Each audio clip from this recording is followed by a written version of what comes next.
Monsieur Wave. Yo, apply. Yo, luta do de. Luta mënuloo jël moto nga andil ma xaalis. Hello? Bësal mu fay. What? Bësal mu fine. Oh, yes! Wave acts in Gambia. Deposit and withdraw money, pay bills, and buy mobile credit without fees. Transfer money wherever in the country for only 1% fee. At Wave, Bësal mu fine. Wave, your money is yours. Jar Oil. The company have filling stations across the country, and our rates are relatively cheaper than anyone else across the country. Jar Oil is the biggest producer and distributor of cement in the country with the most competitive prices in the market. Gambia Milling Corporation addani on Eco 65 offering amen mo fewnira he chondi ɓurdini moƴƴu. To GMC kala saku fering Eco 65 mbo waɗa 45 mbo yaadi he vitamins he mineraluji moƴƴuɗi manam ina laara lartinda ha laaɓi mbo woni high quality ɓurɗo moƴƴu. It's 10 minutes past 9 o'clock. It's coffee time with Peter Gomez. And if you like, Dr. Ismaila Ceesay, Minister of Information, Media and Broadcasting Services. Welcome back. Good morning, Peter. You must be very happy. Ramadan is history as far as 2025 is concerned. Well, I'm sad that Ramadan is over. I'm sad. That is why I'll continue fasting to accompany my Christian brothers and sisters till Good Friday. How kind so and that, considerate of you. Yes, we have to. You don't have to walk alone. We'll walk with you. You're saying all the right things, you know. Somebody sends me a message and says, good morning, my fellow copite.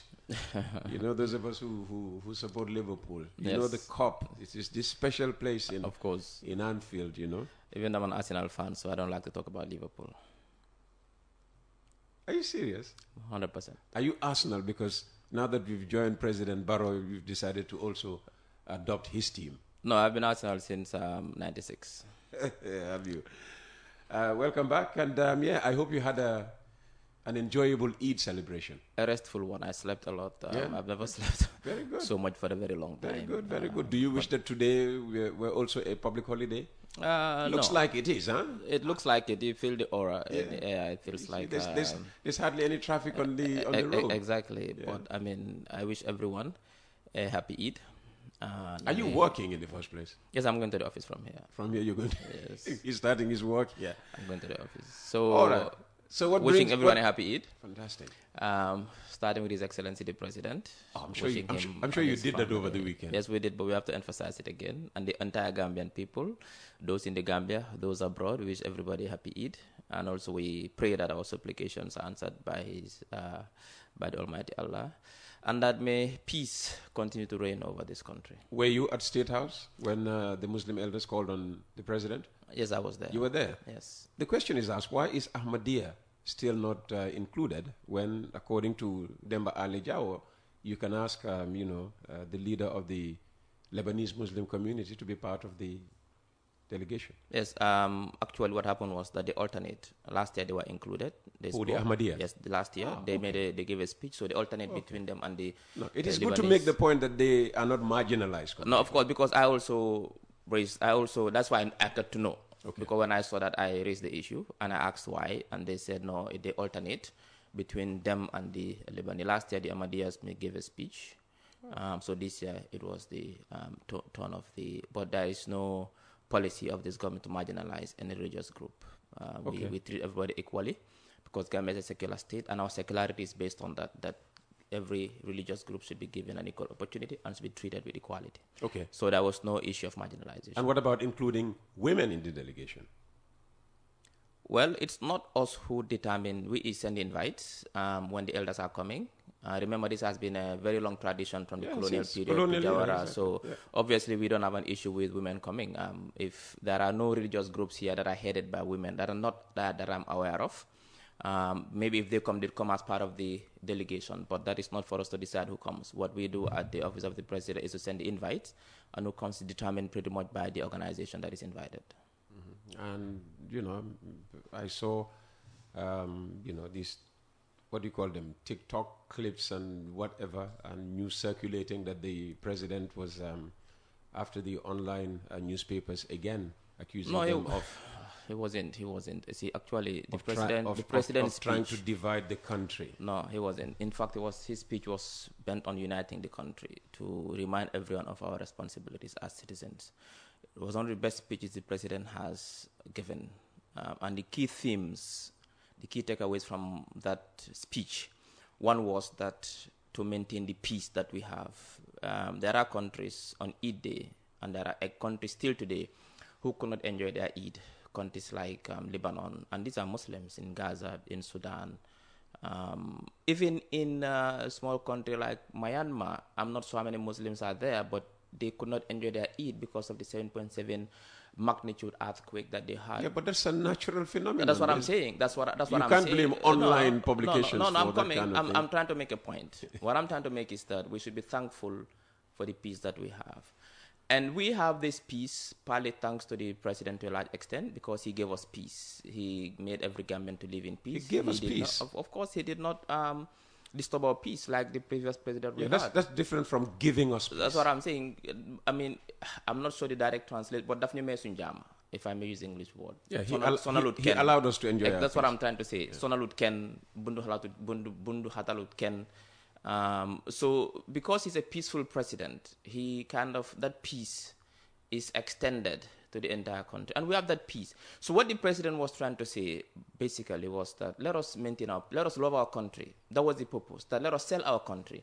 We can have our internal disagreements. No country in the world can all agree on how the country should be governed or who should govern the country. But once we've chosen the person who is governed, the next argument should be how... The person who is to govern. Who is to govern. Yeah. We've already decided that at the polls. That should not be the debate now for now. The debate should be how should he govern? How should the country govern? We don't have any issue with disagreements as to we think this is this, that. But he was trying to make a point that some online media, and he wasn't referring to all, some online media, all they are good at is to tarnish the image of this country. And that all they publish is negative news, bad news, and no good news. And you cannot tell me that all is doom and gloom in this country. There are some there are challenges clearly, but there are also achievements that we think that the media should be able to also promote the country. That was the point the president was trying to raise, and not in any way trying to divide the country or to attack the media. No, the president has no such intention. And like Peter, I'll repeat it here today, this government of His Excellency is the most accountable, most transparent government since independence. And that is a fact. Nobody can deny that.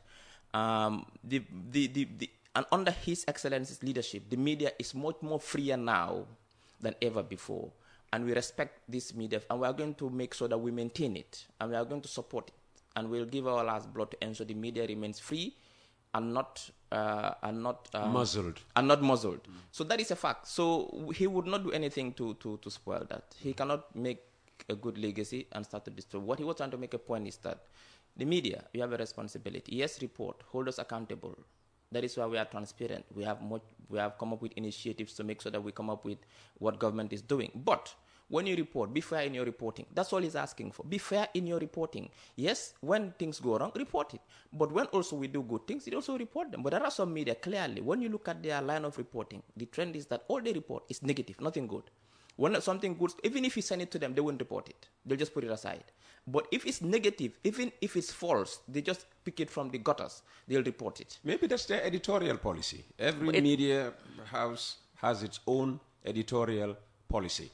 And you people are put in government, all right, to achieve those achievements you are listing. We don't necessarily have to thank you for it. We don't necessarily We're not saying thank us. Have to acknowledge it. But we're not saying thank us. It's when you fail to do what you are elected into office for that every media house has the right to highlight. But let me... No, I don't agree with that.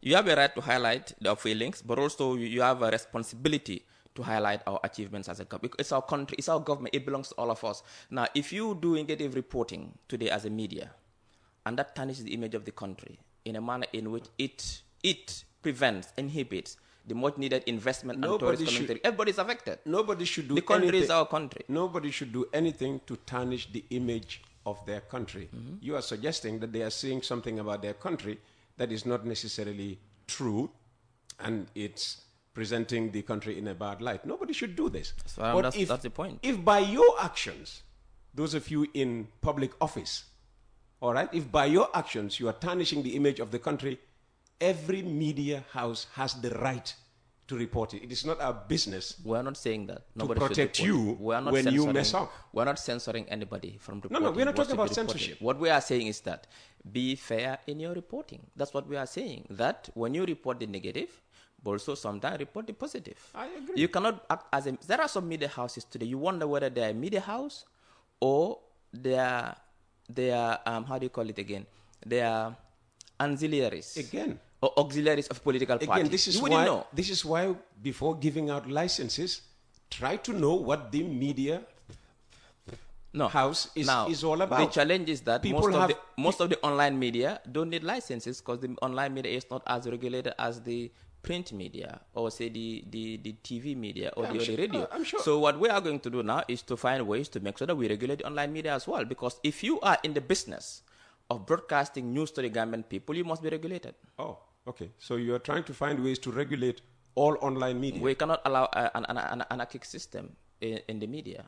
There must be ways to make sure that it is regulated just like everybody. They are competing with the radio stations. They are competing with the TV and the print. We are okay with that. Exactly. But the competition we don't have a problem. Well, let me say, West Coast Radio has no problem with that. As a government, we need to bring sanity into the way the media operates in this country. What chaos have they brought in? Because you're saying an anarchic situation. Because they're everywhere. You don't even know whether they're media or not. There should be there should be standards in anything that we do. There are no standards when it comes to the online media. There's no standards. Everybody can just open something and call it Peter Gomez online media, and you start reporting garbage. It doesn't work like that anywhere in the world. There should be some control. We're not going to censor anybody. Report, but be professional in your reporting. That's what we are asking for. And that's what we'll seek. How soon do you expect to put in these regulations? Well, we don't know yet, but we are looking at ways to make sure that we bring sanity into the media landscape. Definitely before the 2026 presidential election. I cannot say when, but what we are saying is that we are going to bring sanity into the media landscape. Would you prefer that sanity to be in place before the 2026 presidential election? Well, we don't know yet. What I can tell you is that there will be sanity. We cannot continue business as usual where people just sit in their bedrooms, open an online media house, and start doing politics using the media, or sit in their balcony and create some kind of center and call it a center with no website, no address, nobody, and start calling yourself a center. These things are not supposed to happen in a serious country. All right. And it would seem, there is a problem with freedom of speech, because I understand the minister responsible for religion made a point to the effect that even some imams, use their pulpits to sow discord by just criticizing the government, at least sort of inciting the people against you. Well, there's a fine line between criticizing and inciting violence and inciting the population to resort to violence. These are fine lines, and we need to be very careful. You think imams would incite? There are some. Imams would incite. What was said in that was that imams also has a responsibility. Everybody has their platform. Your platform, Peter, is West Coast Radio here. Imams have a pulpit as their platforms. In the church, you also have the sermons, where the pastors, they also have their platform. True. What you need to preach is peace. Yes, when government has failings, you can criticize. But also when you criticize, prefer solutions to government. That government, hey, you've made a mistake here. You could have done it this way. No, but there are some imams, and this was very emphasized. All they do, and again, you don't know whether it seems like they are extensions of political parties, the opposition. Imams. Some imams, yes. All they do is to incite the population, to kind of bring it in a Peter. Legi sir, something can go wrong. The way you package it as an imam or as a journalist and sell it, you could make a point at the same time holding government accountable, at the same time maintaining the people. There are some imams who, really, to be honest, when you hear them speak in their pulpit, you wonder, what are these imams trying to do in this country? Are they trying to destroy this country or what? And that is what they are trying to emphasize. And as the minister responsible for religious affairs, he has a right, it's his right and responsibility to bring the attention of imams to that. This was a gathering with religious leaders. The message was that please inform your imams that when they preach on their pulpit, let them use their pulpit in a responsible manner. That was the clear message. There are imams clearly who don't do that, who are bent on every Friday finding ways to incite the public into violence, and which we cannot accept as a government. Well, just because they preach, in a no-nonsense manner, uncompromising manner against corruption does not mean that they are inciting people. You see, you can preach about corruption. Everybody preaches about corruption. People talk about corruption day and night, but we don't make it an issue. If you preach it in a manner in which you are trying to incite the public into taking action against the government, trying to incite violence, then we have a problem with that, and we cannot accept that. And what do you intend to do about the problem? We saw Yahya Jammeh throw some of them in jail. Well, let me tell you something, Peter. The people who suffered the most, I think, under Yahya Jammeh were the Imams and religious leaders and the journalists. And they should know better today that in this country today, when you say they should know better, you could still take the same action against them. No, what I'm saying, not that. What I'm saying is that now with the peace that is happening, with the freedoms that are happening, they should be responsible enough to act in a manner in which they maintain the peace and accept the fact that now Jammeh is not here anymore. We have a president who is peaceful, who is democratic, who accepts the freedom of people to associate, to speak, and to write whatever they want to write, but it must be done with responsibility. You know how they would respond? Everybody does that. People use God's name to do whatever they want to do for their personal interest. We know that. And we know these imams that are bent on that. We know these imams. We know their political affiliations. We know exactly what they are. See, Peter, you don't underestimate this. When the state wants to know something, they know it. Our intelligence infrastructure is far more, is extensive. So we know exactly. Each and every person, we know your intentions, we know your actions, we know what you are trying to do. Really? It's a state. The state is a state. What are my intentions? The state has a part it has a very powerful intelligence architecture. No, we cannot get, that's not my job. But what I'm trying to tell you is that we know when we speak, we don't just speak because we want to speak. We speak because we have the facts. The facts are that, and this was emphasized at the gathering.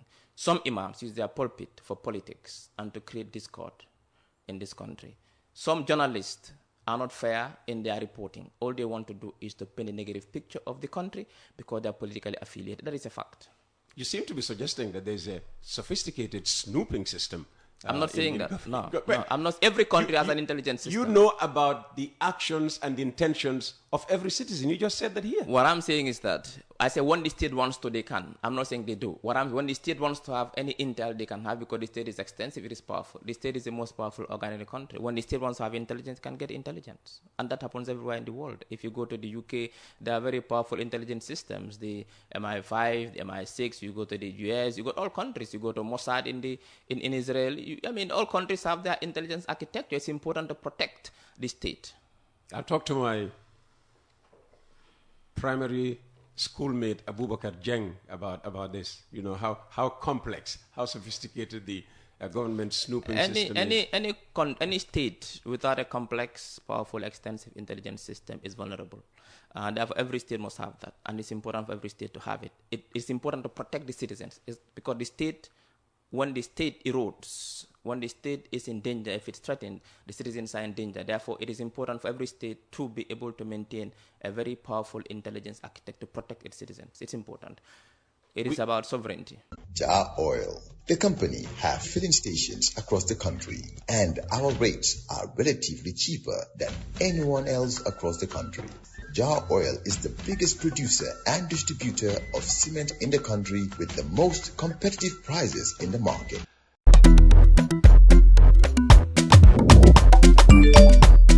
Excellent jam, Wave. Yo, apply. Yo, luta to dede. Luta mo nulo jël moto nga andil ma xaalis. Hello? Busel mu fine. What? Busel mu fine.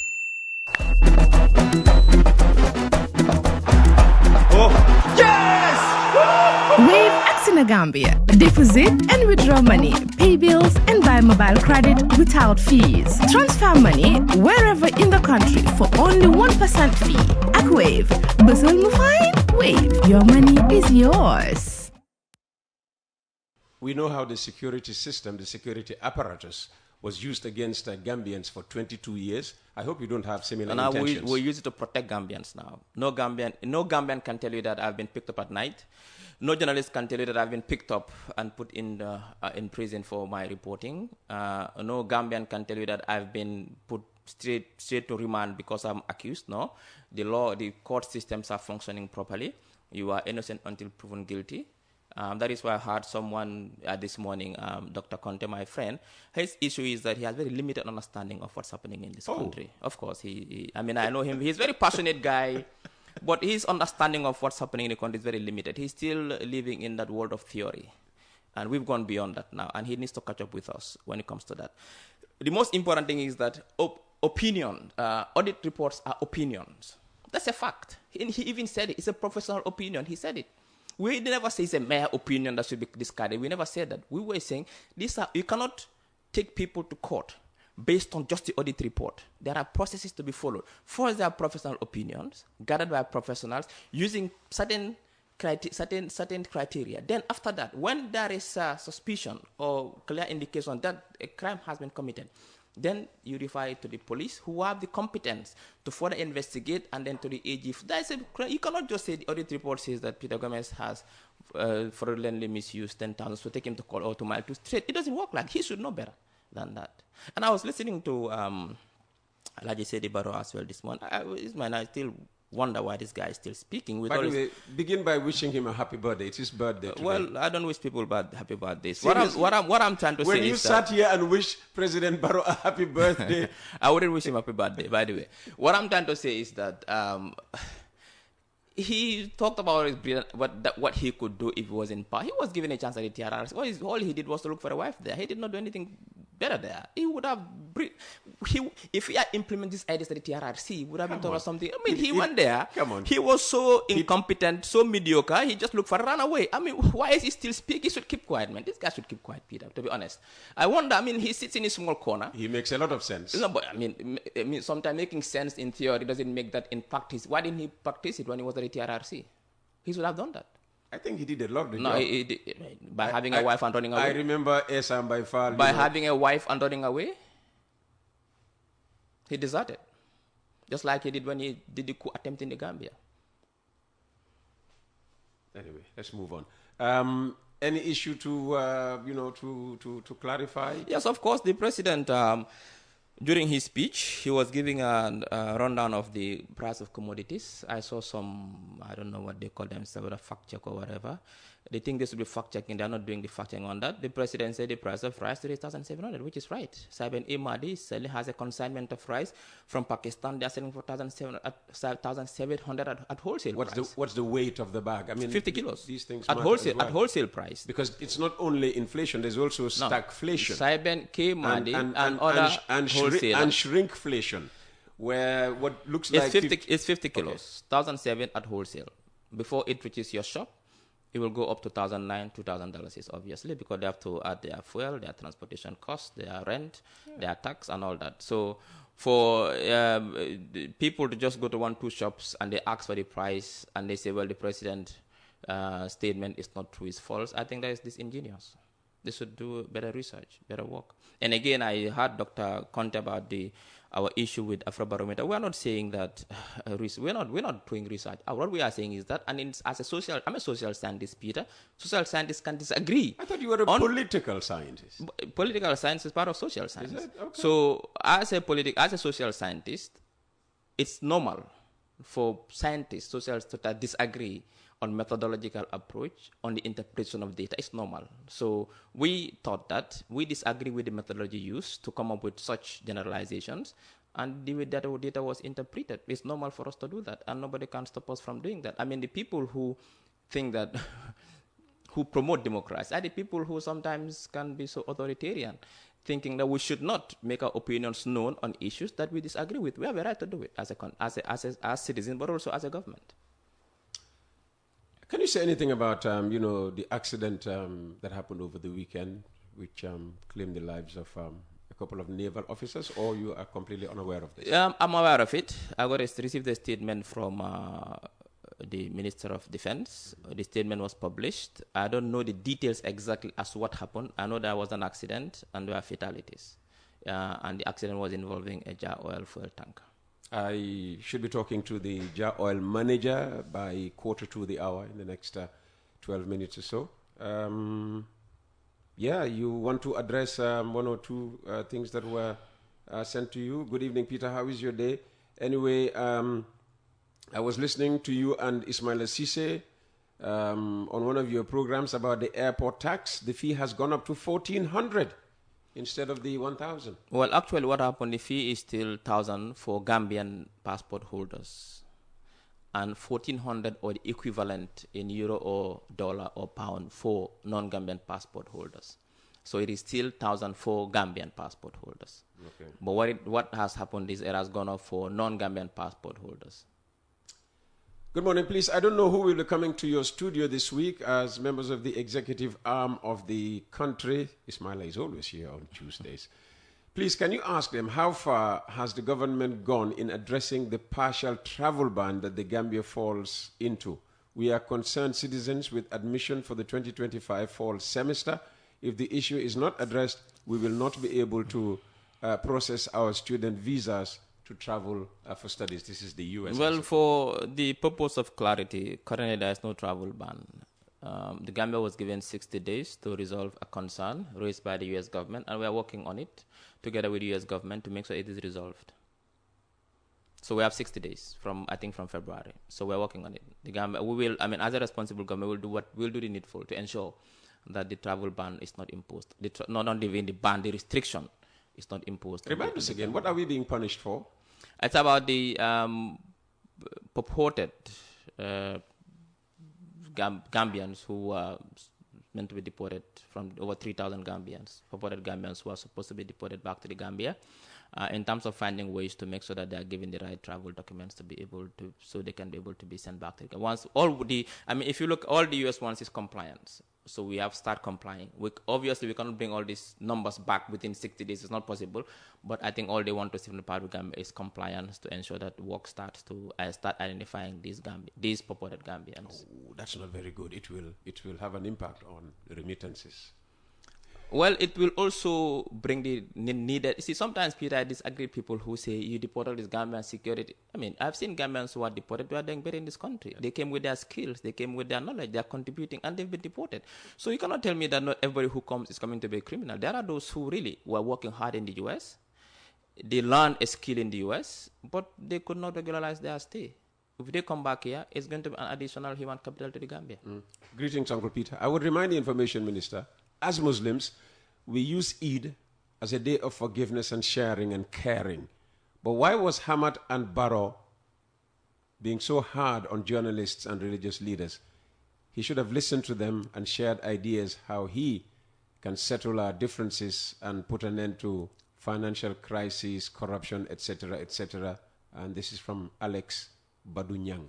Well, the purpose of the gathering is to have a frank discussion. The religious leaders come up with their ideas and what they think, their view of how the country was governed. The president and the religious affairs minister also had a frank discussion.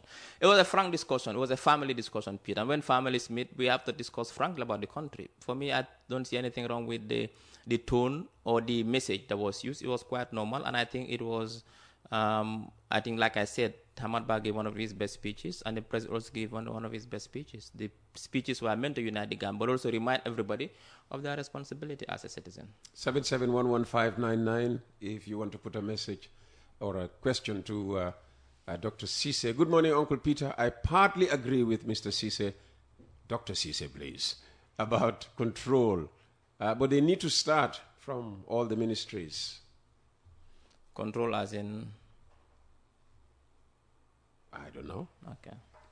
I don't know. So if you don't understand the question, let's move on and see if we have another question that you might be able to understand and therefore answer.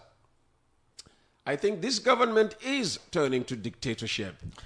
They don't show any respect. Why can't they concentrate on what people are crying about?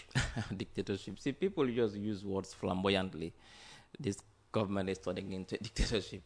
I think, Peter, I wouldn't respond to that. What I can assure the Gambian people is that the President, His Excellency, has no intention, is one of the, in fact, foremost Democrats that the continent has produced, and he has no intention. It's not a government's policy. We want to everything we are doing today is to consolidate our democracy. That is the President's legacy, and that's what we are focusing on. Please, Peter, ask Ceesay, does the road project include Fajara roads? Fajara roads are very bad. Fajara is a It's not that big, but it's also not that small, and has many roads. I know that the Battle Harding Highway traverses through Fajara. Is that the road he's talking about? Or I don't understand. Which specific road in Fajara is he talking about? I have no idea. Good morning, Uncle Peter. Please remind Ceesay that he is the one giving us garbage information. We're here witnessing it all, but he only accepts what suits them instead of giving us something accurate. He's just defending. If they are not transparent, obviously people will say what they think. Well, we, like I said, Peter, and it's a fact, anybody can come and debunk me, that we are the most transparent government in the history of this country. We have initiatives now which are very, very, very innovative to ensure that we provide proactive information to the government people, information that is authentic, relevant, but also timely, and we pride ourselves with that. And somebody saying, good morning, Peter. Please ask the minister why our internet is the weakest and the most expensive. People are saying that is because Gamtel is dead. Well, I wouldn't think that is the reason. What I can do is have you ever had an interview with the new minister for Mogdi? No. Digital economy? I can arrange for him to come and... make him available next Tuesday. I can do that. All right. I understand he's an ex-pupil of St. Augustine's High School, so it would be a happy reunion. St. Augustine's is your alma mater. Huh? Yes, it is, yes. It is, yes. The guy who texted about Fajara, he says roads around the military camp. Well, we will bring that to the attention of the Ministry of Works and NRA to see what can be done. Okay. 7711599. We have 5 minutes. Anything else you want to address in that time? I think there was something else apart from... It's about the Gambia-Kazakhstan trade. Yes, exactly. Well, data is emerging that for the past 10 years, Gambia-Kazakhstan trade has jumped to $2.91 billion. For 10 years. That is for 10 years. Can you imagine? For 10 years. But the Ministry of Trade doesn't have that statistics. You see, that is why in this day and age, Peter, we need to be careful how we deal with data. Most of the data can be AI generated. So the Ministry of Trade doesn't have this data. But if it's about 10 years, that is from 2013 to 2023, the trade between Gambia and Kazakhstan has gone up to has accumulated over these 10 years to 2.9 billion. I brought this to the attention of the Ministry of Trade, but what they told me is they don't have, this data is not... No, the 2.9 is for 1 year alone, 2023. No. In 2023, I'm looking at it now, Kazakhstan imported a significant $2.91 billion worth of goods from the Gambia, primarily machinery, vehicles, pharmaceuticals, electronics, plastics, and aircraft, while Gambia's main exports to Kazakhstan were packaged medicaments, cars, and harvesting machinery. Like I said, some of these products... what I have here is that during the last 10 years, the export of Gambia to Kazakhstan have increased at an annual rate of this from $121 2013 to 2.9 in 2023. Yeah, I'm saying no. Yes, so it's different data we're having. In 2023 alone, 2.9, almost. No, well, we don't have that data. That statistics can be false. We don't have it. It could be AI generated. We don't know, but we don't have that data. In fact, some of the items mentioned doesn't even make sense. So we don't know, but we don't have that data. That data is false, and we need to be very cautious how we approach that data. And what about, the headline flagged by the Standard based on a report by Reuters news agency? You can't say that is not a credible news organization about, the aircraft sold to Belarus. So what happened was that the aircraft wasn't sold by the Gambia government to Belarus. There was a company called Magic Air that was registered in the Gambia. They're supposed to operate in the Gambia. Magic Air had aircrafts, I think 2 or 3 aircrafts, that they sold to a UAE-based company. And that company further sold it to Belarus. So it's like, and Gambia is not aware of this as a country. What we are aware that we've registered, it's like if you register a company, you don't control to some extent what they buy and sell. In this case, this company was registered in the Gambia, Magic Air, and then they had aircraft that they sold to a UAE-based company, and this UAE-based company further sold it to Belarus. That is the story. Okay. Because I got a text message from a reporter from Reuters before the publication, and it is him who brought to my attention that is the Gambia government aware of if Magic Air registered. Yes, it was registered, but now it's deregistered. It's not registered anymore. Are you aware that they sold a plane, 2 planes to UAE? We are not aware. Are you aware this plane was further sold to Belarus? We are not aware. What we know that it was a government-registered company, and the planes are not directly sold to Belarus because Belarus is under sanction by Western countries. They cannot buy and sell planes or plane spare parts. Yeah. That's why they are buying, planes that are not airworthy, and they'll work on them and get them back on. That's how they circumvent, the sanctions. Good morning, Mr. Gomez. Tell me. Well, it has been made very clear that when circumventing, the Gambia government is not complicit to this. Okay. Fair point. Good morning, Mr. Gomez. Tell Mr. Ceesay to monitor the GSM operators. The salary structure is very bad, and our young people are struggling with them because of the bad structure which is undone. The GSMs are not directly under you, are they? No, that's why I want to bring the minister next week to answer some of these questions.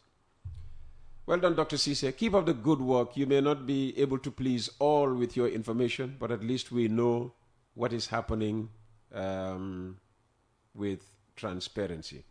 Or maybe he meant that is transparency. Good morning, Uncle Peter. Is this Dr. Ceesay of 2019 or the new Dr. Ceesay? There are 2 Dr. Ceesays? As far as I know, there's only one Dr. Ismaila Ceesay. And which one is facing me now? The one of 2019? Well, there's always been one Ismaila Ceesay anyway. I didn't see any difference in the 2 Dr. Ceesays. Good morning, Doctor. What about the UNA roads you have started? We desperately need the road before the rainy season.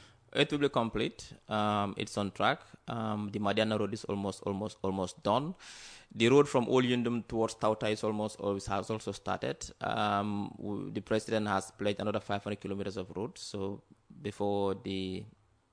very soon, we'll satisfy the needs of every Gambian insofar as roads are concerned. When are you doing the London Corner roads? And don't tell me You mean the Safedin has started. Safedin to Latrikunda has started. Yeah, we inspected it the last time. It will soon be the services. You see, when it comes to building urban roads, Peter, and building rural roads, there are huge differences. Urban roads are more challenging. You need to move services. You need to move electricity services. You need to move internet services. You need to demolish some houses. You need to compensate them because already planning is already done. In rural areas, that much complex planning is not there.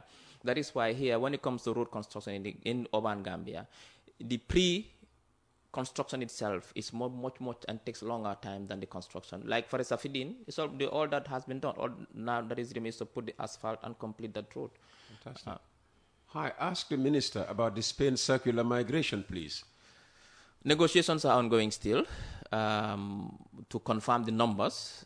I think the recruitment has been done and completed. What is now remaining is the selection process and also to finalize the numbers with the Spanish government. That is still ongoing, and the public will be informed in due course. Who is the new chairman of the IEC? Well, I'm not aware of any new chairperson yet. Do we have an acting chair? I think Joe Colley is the one acting, if I'm not wrong with that information. Well, the chairman handed over to him. Yes. So he's acting. He's yes, acting, but I'm not aware of the president appointing any new chairperson yet. And then it could be a woman. That is why I'm using chairperson, not chairman. It could be a man. It could be a woman. So I think it's safe to say chairperson. Well, that will be really revolutionary to have the first woman chair of the IEC. They've been men so far. Yeah. Hi, Uncle Peter. Can you please ask the minister why we, the people of... Now, I'm encountering this name for the first time. Is it Ramba or Rumba? Rumba. Yeah. The people of Rumba and Sare Biji village have no electricity when Jambanjeli and Jalamba have electricity, and we are in the middle of the 2 villages. Well, I'll bring this to the attention of the energy minister. I think they will, because I know that there's currently a project funded by the Chinese government that is trying to bring expand electricity in that part of West Coast region. But again, Rumba and Sarebiji, I'll take note of this. I'll bring it to the attention of the energy minister to find out what's happening. Yeah, very good. Listen, thank you very much for coming. I'll give you 2 minutes just to maybe add 1 or 2 things. It's just to buttress. By the way, somebody said in Guinea they were arresting imams who failed to pray on the official day. And in fact, I wanted to bring this up, Peter. You see, this is how disingenuous some people can be in this country. I've seen a video circulating. The state, it's called in the car gendarmerie, arresting imams for praying on a day that was not appointed officially. And some people are sending these with audios that this is Gambia, that the president is arresting imam. You see, that's what I'm talking about. I mean, people can go up to the extent of even lying just to create the Wolofs have a saying, "So ne hajnyauna." Exactly. So I've seen somebody sent it to me yesterday, say do something about this because there's this audio circulating that, and I've listened to the audios. It's in someone saying that, you see what we're telling you, Adama Barrow is bringing dictatorship after his speech, he's arresting imams, look at this. But I looked at the car, the guy forgot to cover the gendarmerie in the car. Yeah. But again, like I said, and we don't have a gendarmerie. I remember there was a period when Yahya made a statement that anybody who prays on a day that wasn't appointed officially, he will arrest, that the country belongs to him. You remember that speech? Yes. So we've gone a long way, Peter, to the extent that people can pray whenever they want to pray. Supreme Islamic Council announces you can either choose to pray or you pray the following day. This is freedom, this is tolerance, this is freedom to associate, this is freedom of religion. You can even choose to pray next week if you so wish. For us as a state, as a government, we follow the Supreme Islamic Council's edict that the prayer, the day of Eid was on Sunday.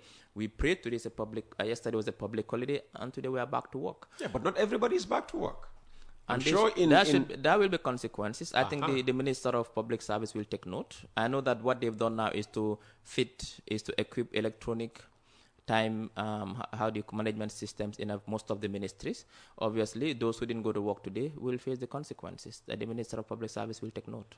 All right. We look forward to seeing the outcome of that. Ismaila, thank you so very much. Dr. Ismaila Ceesay, thank you very much for coming. It's a pleasure. All right. Thank you. That's Dr. Ismaila Ceesay, Minister of Information, Media and Broadcasting Services. It's coffee time with Peter Gomez, courtesy of Wave Global Properties.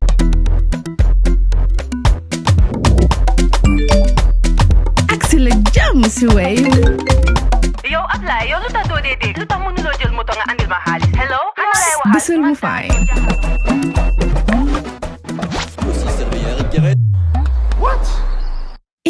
Busel mu fine. Oh, yes! Wave Actina Gambia. Deposit and withdraw money, pay bills and buy mobile credit without fees. Transfer money wherever in the country for only 1% fee. At Wave, Busel mu fine. Wave, your money is yours. In a world where progress never sleeps, one company stands out as the driving force behind infrastructure and energy solutions. Introducing our fuel company and cement producer, where excellence meets efficiency. Jar Oil. The company have 30 filling stations across the country that are all operating, which includes the recently completed Yarambamba and Old Yundum filling stations. And our rates are relatively cheaper than anyone else across the country. Along the years, Jar Oil introduces importation and distribution of cement in their line of business to diversify and strengthen their operations. Are you a cement retailer? At the moment, Jar Oil is the biggest producer and distributor of cement in the country with the most competitive prices in the market. With a focus on sustainability and innovation, we are paving the way for a greener, stronger future. Trust in us to fuel your projects and lay the groundwork for success. We currently produce over 25,200,000 bags per year. As the largest cement producer in the country, Jar Oil also targets to export cement to the neighboring countries like Guinea-Bissau, Guinea-Conakry, and others. Join us on our journey to shape a world where every drop of fuel and every bag of cement makes a difference. Together, we can build a brighter tomorrow.